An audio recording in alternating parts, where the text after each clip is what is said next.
ধরা উঠছিল আর উপর তো ধরা উঠছিল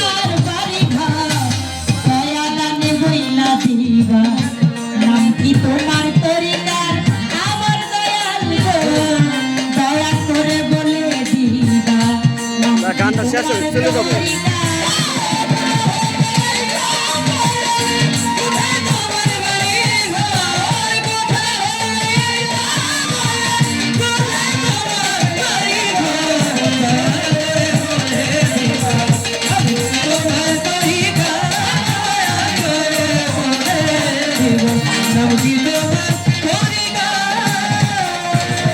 ওই সৃষ্টির প্রথম গন্ধ যাতে কে কে তোমার ছিল সৃষ্টির প্রথম গন্ধ যাতে কে কে তোমার ছিল সাথে সাইতে কামলিয়াতে হাল হাতি পদ কি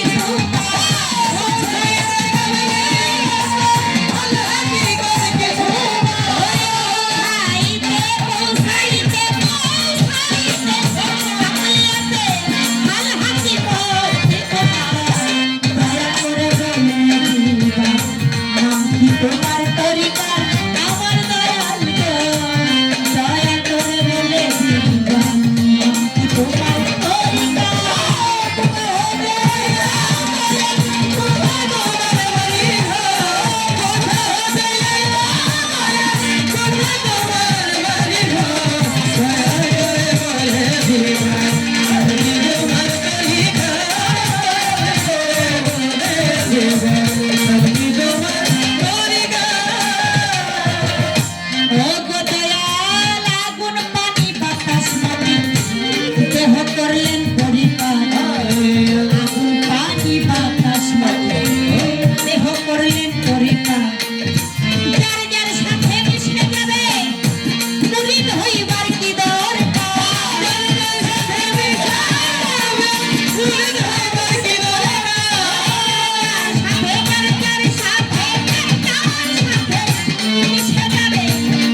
দয়া করে বলে দিবা তোমার তরিকা সৃষ্টির প্রথম গঞ্জ যাতে কে কে তোমার ছিল সাথে পৌঁছাইতে কামলিয়াতে হাল হাকিকত কিত আগুন পানি বাতাস মাটি আমার এই দেহ করলে পরিপাটি যার যার সাথে মিশে যাবে আমার মুড়ি হইবার কি আগুন পানি বাতাস মাটি নয় ছাপা এই পঞ্চজাত শক্তি দিয়ে আমার এই মানব দেহ গঠিত নাকি এই পাঁচটা কি আমার এই মানব দেহে আছে না আছে আছে নাকি অবশ্যই আছে কিন্তু আমি যদি দেহ ধাম ত্যাগ করে পরলোকে গমন করব আমি মৃত্যুবরণ করব তখন কি হবে আগুন আগুনের সাথে মিশে যাবে পানি পানির সাথে মিশে যাবে বাতাস বাতাসের সাথে মিশে যাবে মাটি মাটির সাথে মিশে যাবে নূর নূরের সাথে মিশে যাবে এখন সবাই যদি সবার সাথে মিশাই যায় জায়গায় আমি আর থাকি আছে নাকি আমি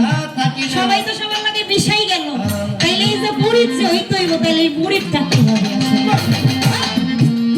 জানা দরকার না যে পঞ্চজাত শক্তি যদি মিশাই যায় আমি তো চলেই যাব মিশাই গেল তাহলে এখানে মুড়িদ হওয়ার প্রয়োজন দরকারটা কেন পড়বে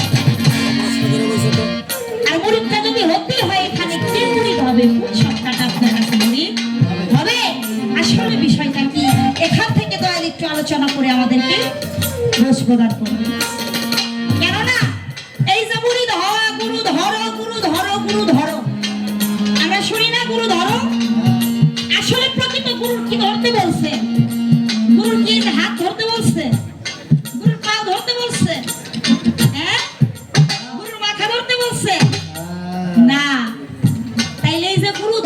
দেখছি, এটা বন্দি আছে। গুরু ধরতে হয় ও দয়াল, গুরুর কোন জিনিসটা আমাদের ধরতে হবে, বিষয়টা কি? আর এই মুরিদ ইহা হইলে কি হয়, না হইলে কি হয়? আমি যদি 5 ওয়াক্ত পাঞ্জেগানা নামাজ পড়ি, বাবারা আপনারা নামাজ পড়েন না? পাঞ্জেগানা নামাজ 5 ওয়াক্ত নামাজ পড়ি, আমি এই যে সিয়ামের মাস চলে গেল, আমি 30টা রোজাই পালন করি, আমি হজ করি, আমি যাকাত দেই, আমি বাবা মায়ের খেদমত করি, আমি সমাজের সাথে তাল মিলিয়ে চলি, বড়কে সম্মান করি, ছোটকে স্নেহ করি, যত প্রকার ভালো কাজ আছে, অর্থাৎ আমার দ্বারা কোনো খারাপ কাজ হয় না। এই সমস্ত কাজ করলেই তো মোটামুটি জান্নাত পাওয়ার একটা ব্যবস্থা হয়, ব্যস্ত পাওয়ার একটা ব্যবস্থা হয়ে যায় না? হ্যাঁ, তাহলে একটু ইবাদত করে যদি জান্নাতি পাওয়া যায়, তাহলে মুরিদ হওয়ার দরকার আছে কিনা, নাকি শুধু এই সমস্ত ইবাদতের ভেতরে থাকতে হবে না, এই মুরিদ হইতেই হবে?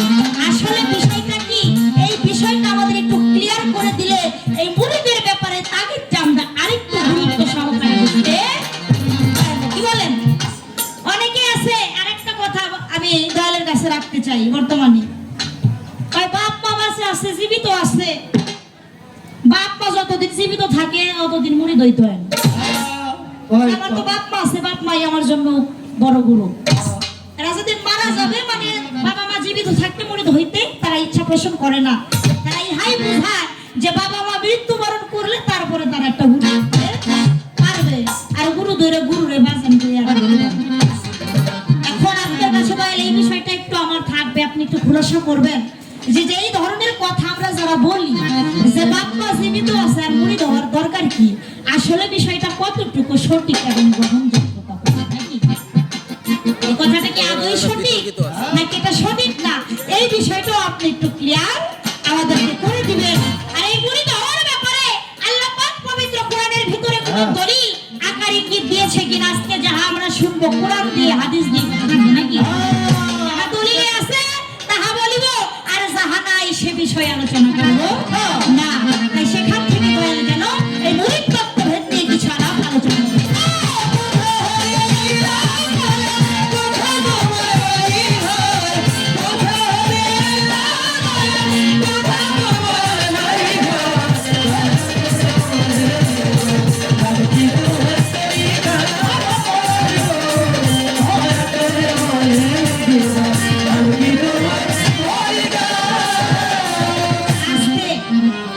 কথাই বাবা কথা বাড়ে, ভোজনে বাড়ে পেট, নাকি? প্রথমে তো একটু কথা আসে, রাখতে হয়। এই যে মুরিদ, আচ্ছা পুরুষ মানুষ মুরিদ হয়, দরবারে যায় ভালো, একজনে মুরিদ হইছে, গুরুর বাড়ি ওরও যাইছে, তো দরবারে যাবে, রেডি হইতেছে, তো ওনার যে স্ত্রী সেও বলতেছে যে এই যে তুমি দয়ালের দরবারে যাও, ওর শাসে কত ভালো লাগে, আমারও নিয়ে একটু দয়ালের হাতে মুরিদ করাই দাও না। এমনই একটা ধমক তার স্ত্রী দিছে, তোর আবার মুরিদ হইতেই কেন, তোর জন্য তো আমি বড় পিসাব। হ্যাঁ, তাই স্ত্রীর জন্য স্বামী গুরু, স্বামীর পায়ের নিচে স্ত্রীর বেহেস্ত, তোর আবার কিসের মুরিদ টরিদ হইতে হবে, ধমক দিয়ে থামাই দিন। এখানে দয়াল একটু জানতে চাই, আচ্ছা পুরুষ লোক যদি নামাজ পড়ে, স্ত্রী লোকের নামাজ পড়তে হয় না? পুরুষ লোক রোজা রাখলে স্ত্রী লোকের রাখতে হয় না? নাকি ওই স্বামী নামাজ পড়লে স্ত্রী নামাজ না পড়লেই জান্নাত পাবে? স্বামী খাইলে স্ত্রী না খাই থাকলে কি পেট ভরবো?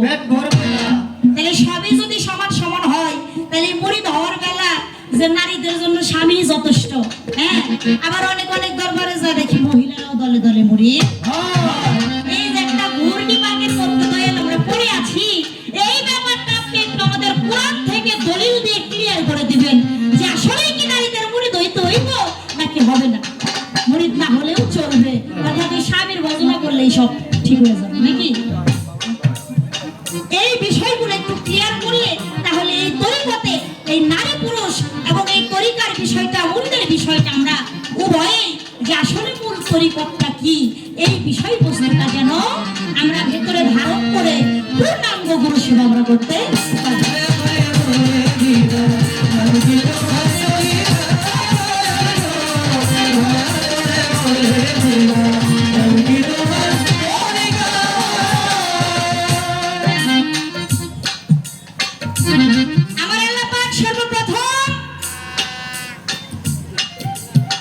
কি সৃষ্টি করলেন? আল মাখালাকাল্লাহু মিন নূর।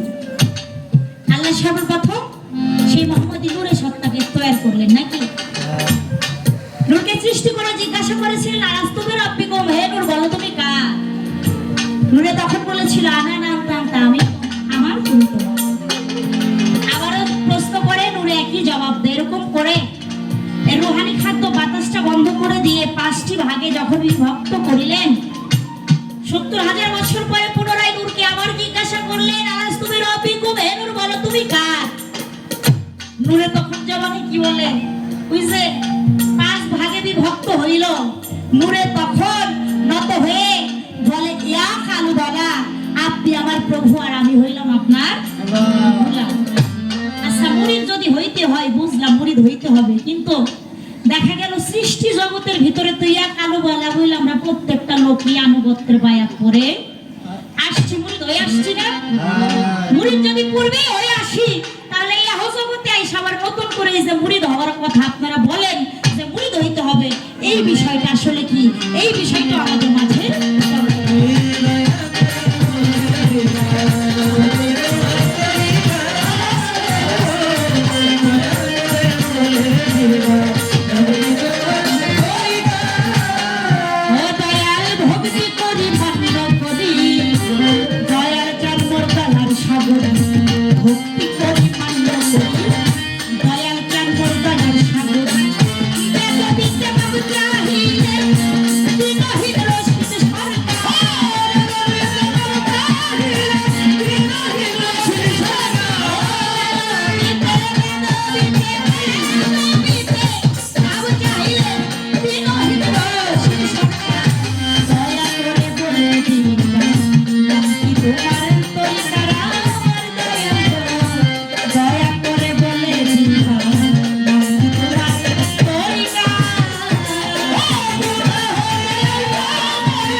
অবস্থা ভালোই আছে। ছেলে একটা জাপান আছে, একটা আমেরিকা আছে, ডলার টলার ভালোই পাঠাই, বিশাল ওরস সাজাইছে, বড় বড় বয়াতি বাইনা কইরা বিশাল বইসাইনা মেলা মিলাই বসছে।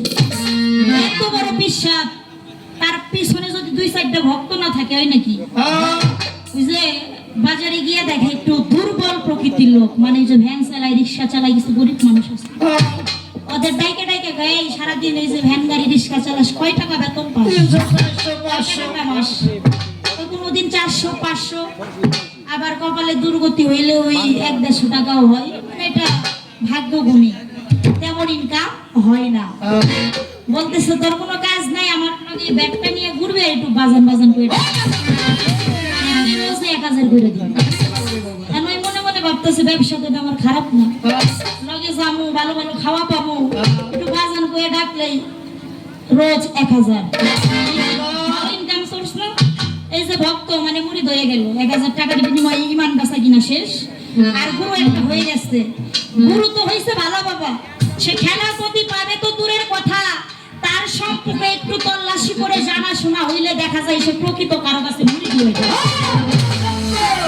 জীবনে মুড়ি হয় নাই, কিন্তু বিশাল বড় মাপের পীর সাইজা বৈশা আছে। এরকম বাবা বর্তমানে ঘটতেছে না সমাজে। আমি আপনার কাছে আলোচনাটা রাখতে চাই, ধর্মের নামে যারা অন্ধকার জগতে মানুষ নিয়ে যাচ্ছে, কেন এই অধর্ম তো করা যাবে না, ধর্মের নামে অধর্ম করা যাবে না। এই যারা অরিজিনাল আল্লাহ প্রাপ্ত সম্যক গুরু তারা তো মহাগুরু, তাদের কাছে গেলে অবশ্যই আল্লাহর সান্নিধ্য পাওয়া যাবে, আর তাদের কাছে আমরা যাইতে চাই। কিন্তু এই যে ধর্মের নামে এই যে সাজা গুরু সাহিত্য বসে রয়েছে, এই যে মানুষদের ক্যান্সার, এই যে 1000 টাকার বিনিময়ে ভক্ত হয়ে গেল, এই সমস্ত গুরুদের ব্যবস্থাটাই বা কি, আর এই ভক্তদের ব্যবস্থাটাই বা কি, উপায়টা কি? তাহলে এই বিষয়ে একটু আলোচনা রাখবেন।